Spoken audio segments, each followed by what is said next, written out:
почти приехал. 2 суток в дороге, перелет через всю Европу, и вот, наконец, они в Бавлах. Маленького Эльмира встретила вся родня. Счастливая и со слезами на глазах. 2 месяца семья жила в Америке. Малышу сделали сложную операцию на сердце. На каждой пересадке уже созванивались, спрашивали, долетели они или нет.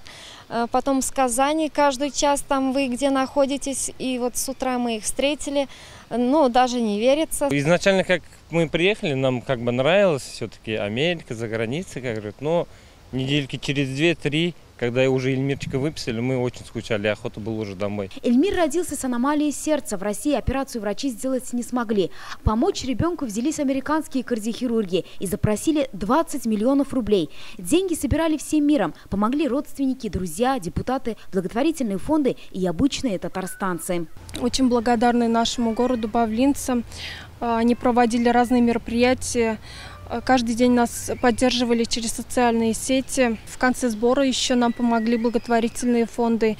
И все это вот смогли, получается, собрать за 3,5 месяца. А в конце нам помогла семья Насреддиновых из Буинска, которые они собирали эти деньги дочери, и у них дочь умерла, и эти деньги они все нам отдали. Операция прошла успешно. Сейчас малыш здоров, нет одышки, он может играть и бегать со сверстниками.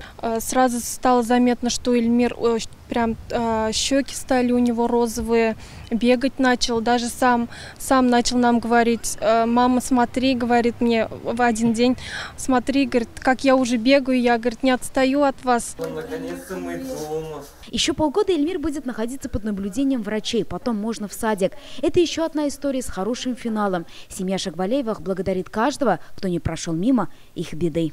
Филюза Хамидуллина, Эрик Хабибуллин, ТНВ, Бавлинский район. Закажи рекламу на ТНВ. Телефон в Казани 5 705 100.